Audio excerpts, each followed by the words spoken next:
Let's discuss the general motion in a uniform magnetic field. I have a magnetic field that's coming out of the page uniformly throughout, like this. You can think of it as light coming out of the page, but it's the same as a magnetic field for some reason. Now, out of the page is going to be denoted by a dot, into the page by a cross. So I've put dots here. The x, y, z axes are x to the right, y upstairs, and then z coming out of the page. So the Lorentz force, the magnetic part of the Lorentz force, is Fb equals qv cross b. What kind of general motion results if a particle is injected into this region with a uniform initial velocity v naught? Now, the one way to find this out is to just send this with a velocity v naught in x direction and see what happens. If you do v cross b, then this is going to be v cross b. It's going to be down. So the initial force is going to act, when this comes in, the initial force is going to act down. Now the magnitude of the force is going to be q times v times b times sine 90, or simply qvb. If that initial velocity was v naught, then F is equal to q v naught times b. And that force acts perpendicular to the velocity. Because the force acts perpendicular to the velocity, it can only change the direction of the velocity. It cannot change the magnitude. In other words, it cannot speed it up. So the same velocity will continue to remain, and then, but the direction will keep changing. So it'll go like this, and then because the force is acting perpendicular, the force will again act like that, and it'll keep doing that till you begin to realize, oh, it's going in a circle. And so you have circular motion, and you can study the radius of that circular motion, but that I've done in the notes. It's called the cyclotron radius. This device, cyclotron, was one of the earliest particle accelerators, so it's called cyclotron radius in its honor. The purpose of this video is not to replicate that iffy reasoning that I just showed you here, but rather rigorously derive it. So what I will do is actually show you, or along the way I'll show you how to do these cross products properly. So I'm going to assume that v naught has got components, v naught x and v naught y, and at any given time you're going to have components. The velocity vector v can be written as a duple. It's going to be vx I hat plus vy j hat. We already know that it's not going to go in the z direction. So the magnetic field B can also be written in vector form. It's just got one component, so it's going to be bz k hat.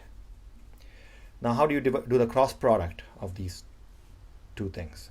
So the cross product is given by the determinant, so it's q times the determinant I hat j hat k hat of v, which is going to be vx vy 0, and b, that's 0 0 bz. Well, that's a good determinant to have because most of the entries are 0. So this gives me q times I hat. Now if you have I hat, you block out these two, and then you do vybz minus 0. So it's vybz. And then you also should recall, when you learn the determinants, maybe in UP1, maybe in some math course, that you have the assignment of signs, plus, minus, and plus. So the second term will be minus j hat, and then here you block out whatever j hat controls. That's like the rook in chess. So that's going to be vxbz. So let's write that down. And that's it. The k hat component has got a 0, so it contributes nothing. And that has to be equal to mass times acceleration. So it's going to be mass times ax I hat plus ay j hat. And that finishes the setup of this problem. Now it's just a bunch of differential equations. So let's compare the x and the y components, and I get two equations now. qvy bz equals max, and negative qvx bz equals may.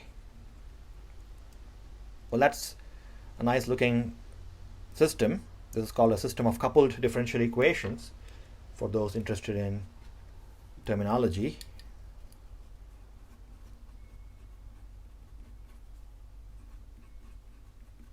Coupled ordinary differential equation. The reason for the coupling is because the x data depends on y and the y data depends on x. Well, that's all fine and good. Let's just solve it. So qbz over m, well, bz is a constant, q is a constant, m is a constant. Let's just take that to be some quantity. This has got a name. It's called a cyclotron radius. Cyclotron frequency, excuse me.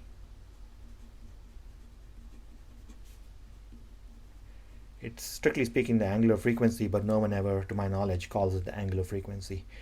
So it's a cyclotron frequency, and so it has to have dimensions of 1/2, as it must, because when I move m over to the denominator, I'm going to get omega c vy equals dvx by dt, and you notice that this is velocity over time, so that had better be also velocity over time, which it now is, thanks to the units of wc.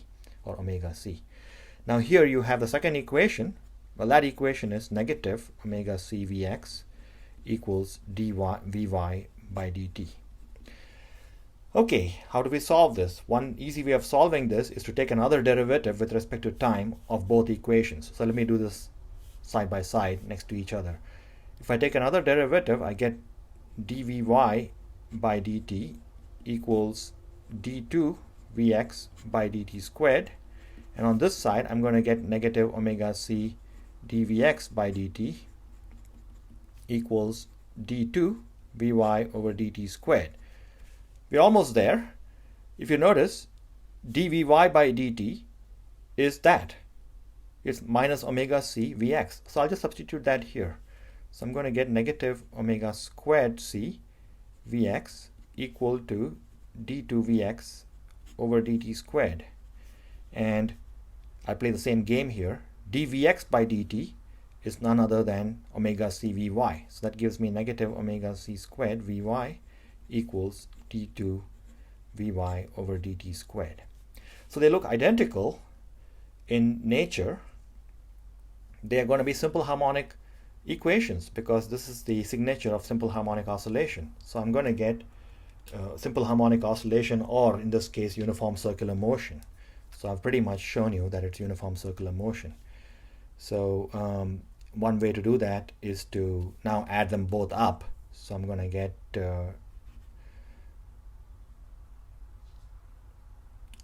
well, actually, you know what, let me not do that.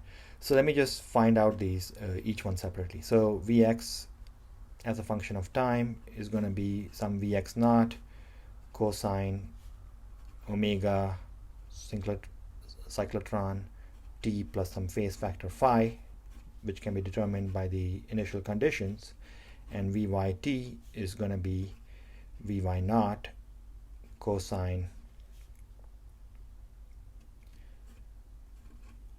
omega ct plus some other phase factor phi prime.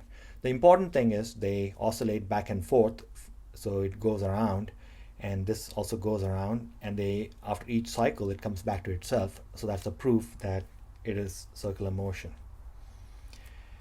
We also have to demand that the net speed doesn't change, so the condition we have to impose next is vx squared plus vy squared equal to vx naught squared plus vy naught squared, and if you work this out, you'll find that phi plus phi prime must be equal to basically pi over 2. Okay, one of them should be offset with respect to the other by a factor of pi over 2, so you'll actually get this is equal to cosine and that's equal to sine, and then when you do the square of this and plus the square of that, you're going to get cosine squared plus sine squared. I'll leave the details to whoever is interested in it. So this is called the circular motion is called the cyclotron motion. The radius is called the cyclotron radius. Let's quickly reduce the cyclotron radius. That's not too hard to do. I've also done it in my notes, but to complete the picture, let's also deduce the cyclotron radius. That radius is given by F equals mv squared over r, because you see that the centripetal acceleration is what's happening here if it's going around in a circle. So I get the magnetic force, which is qvb sine theta, and in this case it's sine 90 degrees because velocity vector and B field is perpendicular, and that's equal to mv squared over r cyclotron. Now sine 90 is 1 of the velocity vectors, velocity factors cancels out, and I get the cyclotron radius rc equals mv over qb. Now let's use the cyclotron frequency here. qb over m is omega c, so I can write this as v over omega c. Well, that kind of makes sense because you have v equals omega times r, which is one of the formulas you had in UP1. So this gives us completely the relationship between the radius, the frequency, and the velocity of the particle. Here the velocity is the magnitude, the total magnitude of the velocity, and that's v naught, where v naught is the square root of vx naught squared plus vy naught squared.